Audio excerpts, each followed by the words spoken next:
and thank you for inviting me to present the perspective of the European Commission on this topic. And let me first introduce myself. My name is Paula Rey Garcia, and I'm leading the buildings team in the energy efficiency unit of the European Commission DG Energy. And I have been doing this since approximately 1 year ago, December last year. And before that, I was part of the team working on the Energy Efficiency Directive. So from my end, I will present mostly the analysis surrounding all the modeling work that took place last year in preparation of the 2030 communication of July, and the policy analysis that accompanied that in relation to the EPBD, and will concentrate quite a lot on the efforts that we are making to make sure that the picture for the implementation of the EPBD is improved. So starting with the legal framework, which we know that has a major impact on tapping the potential for energy efficiency. And the main instruments addressing buildings are the EPBD, with the requirements on energy performance, on certification, inspections, nearly zero energy buildings,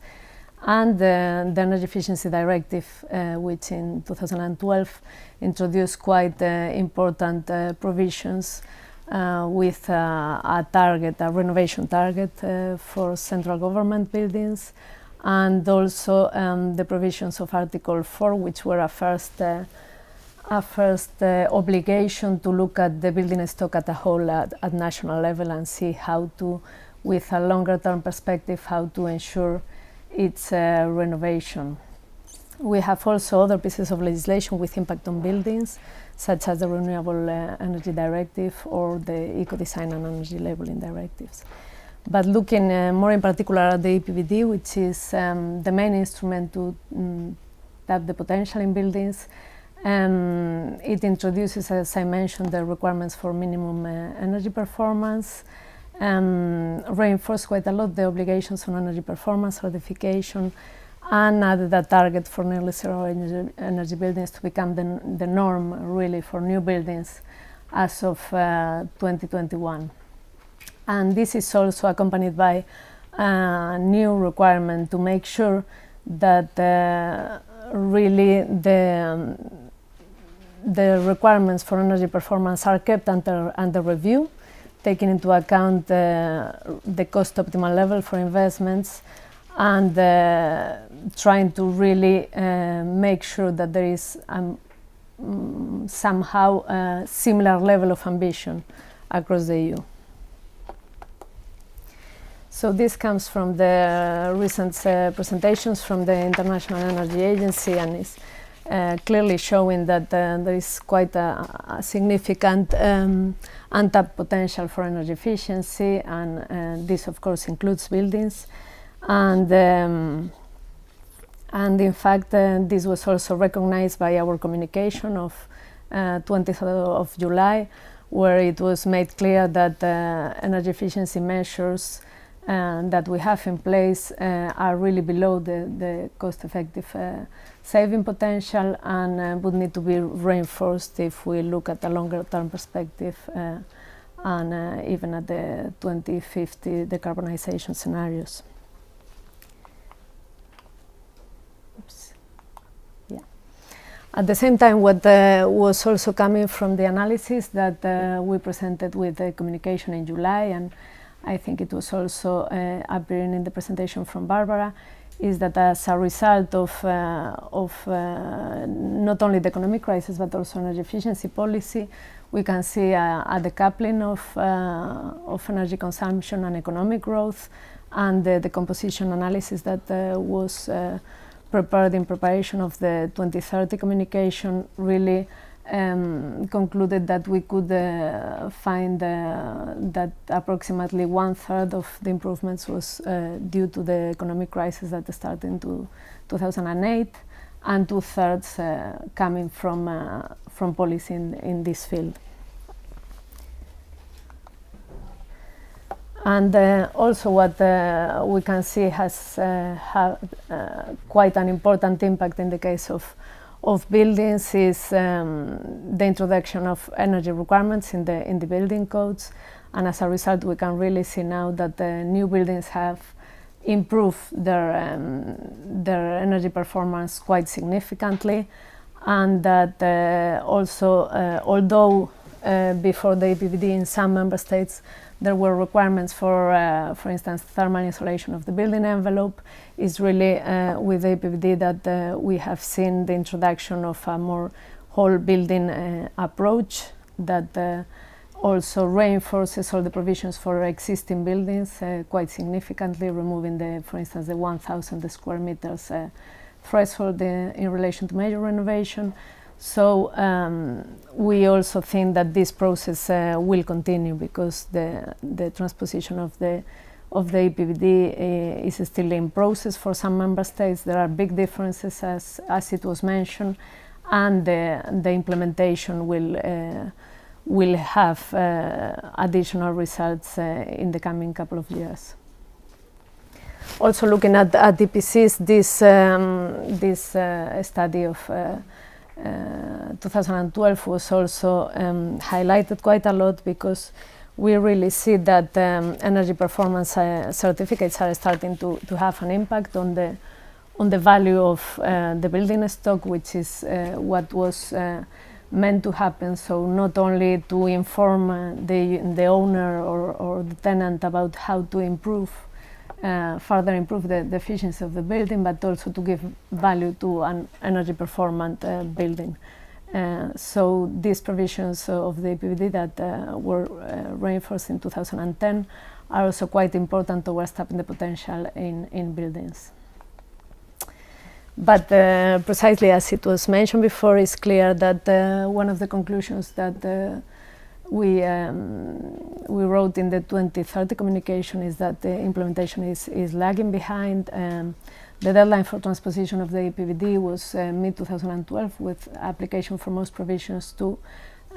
kick in beginning of 2013. But still we have had quite a substantial work in 2014 to make sure that we have all the member states with the transposition completed, let's say, and really look in more detail at the conformity of the individual provisions, although, as I said, there are big differences across different member states. And some of the key aspects that we think require reinforcement is, in particular, everything that has to do really with the enforcement of the provisions, so verification of the national building codes being applied when they should, and also the reinforcement of the quality and the calculations underpinning the energy performance certificates. And this needs to be done in parallel to really mobilizing investments. And for that, what is quite important is to mention the possibilities offered now by the new multi-annual financial framework 2014-2020, where we have substantial possibilities for promoting energy efficiency in the existing stock, and this needs to be combined with reinforced implementation of the key requirements of the EPBD. So then the question is how, from the Commission, we see that we really need to put all the efforts together to make sure that implementation is improved.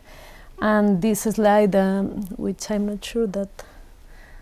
it can be read, maybe the colors don't look exactly the same as in my computer, but basically it tries to summarize several parallel tracks that we are following for the moment. So first, as I mentioned, quite an active approach to infringements and to making sure that the provisions of the EPBD are transposed and implemented. And this applies not only to the general transposition, but also to a parallel track on cost-optimal reports, the same for nearly zero energy building action plans. So quite an intense follow-up of the transposition and implementation at member state level. And then in the second column is mentioned that, of course, this needs to be accompanied by some kind of of incentive to make sure that also member states do not only have, of course, the obligation coming from EU law, but in addition, some additional incentive to make sure that this happens relatively quickly. So here we have done several things. As I mentioned in the previous slide, we identified as particularly key issues everything that has to do with the main requirements for energy performance, minimum requirements, and then also for EPCs. And this relates to Articles 3, 4, 5, and 11 of the EPBD. So what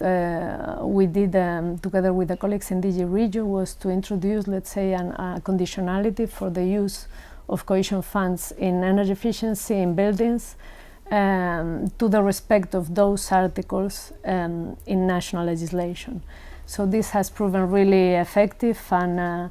we had more or less a situation where only some months ago half of the member states could say that they had sufficient measures in place to comply with Articles 3, 4, 5, and 11, and the other half not. But this other half, what they were required to do is to put in place an action plan. Very simple, I mean, half a page with exactly what was missing and by when it would be delivered, so that we can quickly monitor outside, let's say, the formal infringement process, that these measures are put in place. And this, that doesn't stop, let's say, investments in energy efficiency, because at the same time we, of course, want the investments to happen. But if then the action plan is not respected, and by 2016 everything is not dealt with, then that would have an impact on the funds. Another element that we have also introduced was in the guidelines for the use of eceee funds at national level, to make the link again to EPCs as a benchmarking for the planned investments in energy efficiency in buildings. And similarly, we invited and recommended to member states that they really make a strong link between the long-term renovation strategies that are required by Article 4 and all the investments that they plan in the operational programs for cohesion funding, so that again they start thinking much more about the whole of the national building stock, and not only individual buildings, individual projects. So that also has been an effective tool. And just to mention a final thing on this question of the incentives, we also suggested in our guidance for managing authorities that they really link the intensity of the financial support also to the depth of renovation. So also as a way to stimulate not only an increase of the rate of renovation, but also of an improvement of the depth. In the third column, we have the support that we provide to the member states, being via the concerted action on the EPBD guidance, or also we have quite an intense program of bilateral meetings with the member states and missions to the member states, specifically on EPBD, to clarify questions that they have and to follow, let's say, article by article, how the directive is being transposed and implemented. And also what we have via projects, for instance, such as build up skills to train practitioners, etc. And finally, in the last column, we also, and that came also in the impact assessment and analysis of the 2030 communication quite clearly, although it was, let's say, in the plans already last year. We launched an observatory of the building stock to support really the analysis of the impact of the existing legislation and the monitoring over time. And this should, the administrative process, let's say, for the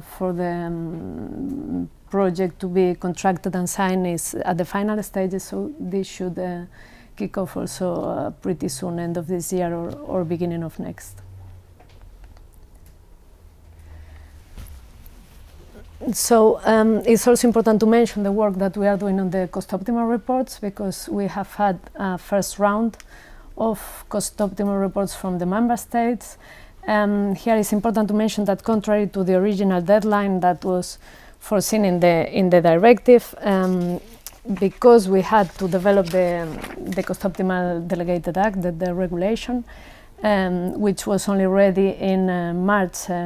2013, that meant that we also granted an extension of the deadline to the member states to report back to us. So we have now this first round of reports, which we are analyzing with the help of ECOFIS, and this comes from the report of Belgium, of the Flemish region, and it shows really that we expect really with the finalization of the analysis next year to be able to see whether the cost optimal requirements have had an impact on, let's say, ensuring a minimum level of ambition across the minimum requirements and the cost optimal levels in the EU. We could also expect that once we finalize the analysis and publish the Commission report on the basis of it, that it could be seen that recommendations are needed to, let's say, align how the Member States have been doing these reports somehow, and one of the options that we could consider would be to revise the guidelines that accompanied the delegated regulation. That is something that could possibly happen next year. So coming back to the wider discussion on 2030, this comes in fact from the analysis from Fraunhofer that was presented before, and it somehow again confirms the importance of, as it was mentioned, tackling really the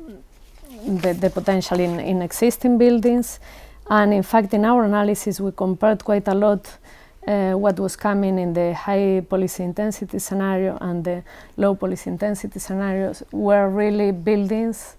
appear in very different places, because in the high policy intensity scenario, the biggest potential is in the residential sector, but in the low policy intensity scenario, then the potential seems bigger in industry and transport. So as part of the Commission analysis, we consider that is a reflection of possibly lower hanging fruits being available in these other sectors, industry and transport, which may require then less investments upfront, also possibly less ambitious policy measures to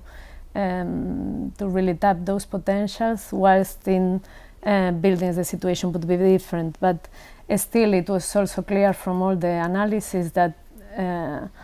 let's say feasible solutions exist for all cases.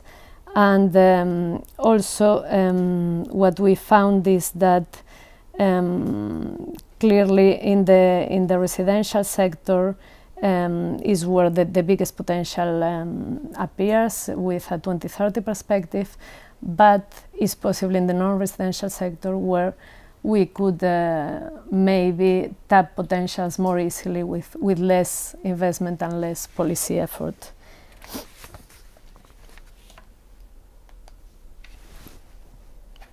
So all this analysis of the potentials really confirm the efforts needed really to improve renovation rates and depths, which are already ongoing, and possibly will have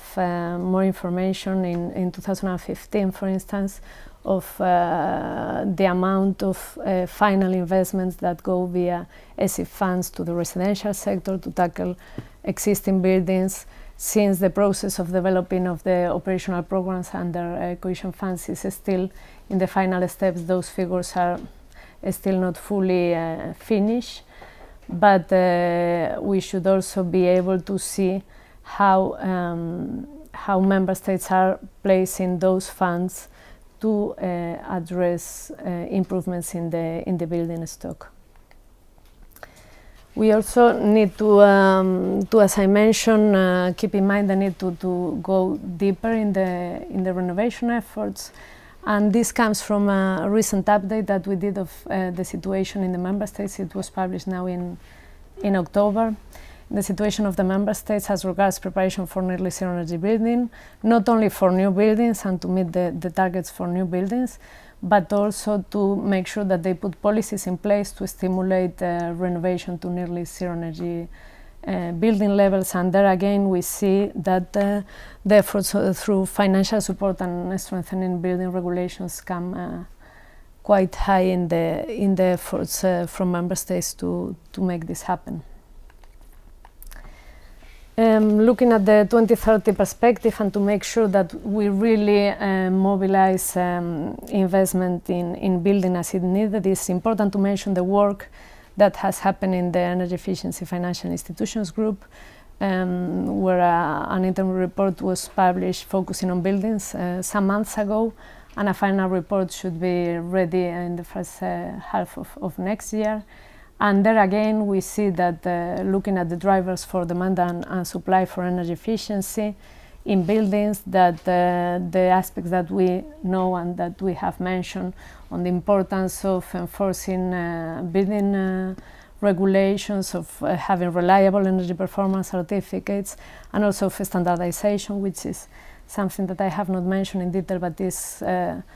quite resource intensive for the time being for the team in the unit, to make sure that we have together with SEN a set of standards that could, for instance, underpin our work on the common voluntary certification scheme for non-residential buildings. So all these different factors were rated quite highly by the group. And this goes in parallel to all the efforts that we do as well with the European Investment Bank, all the work on having the right financial instruments also to mobilize investments in buildings, and to work together with member states to move away from an approach that it was really based on grants to financial instruments that look at the building stock more as articulated in the national renovation strategies. So was this the rating? Who had rated? So that was the financials that rated, and the other were all actors? Yeah. Thank you. So just to finalize then, summarizing where we see the efforts going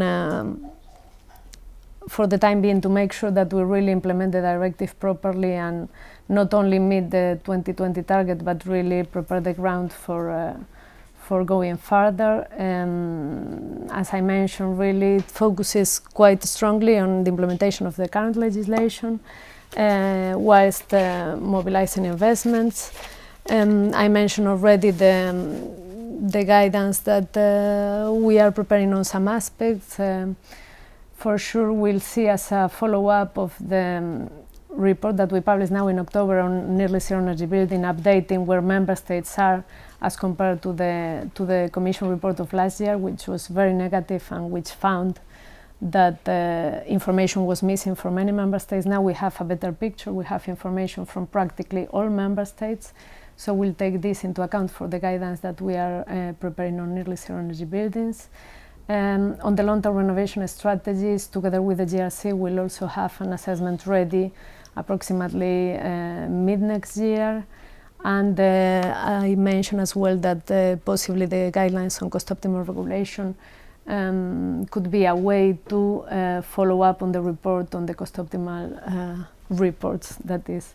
also due next year.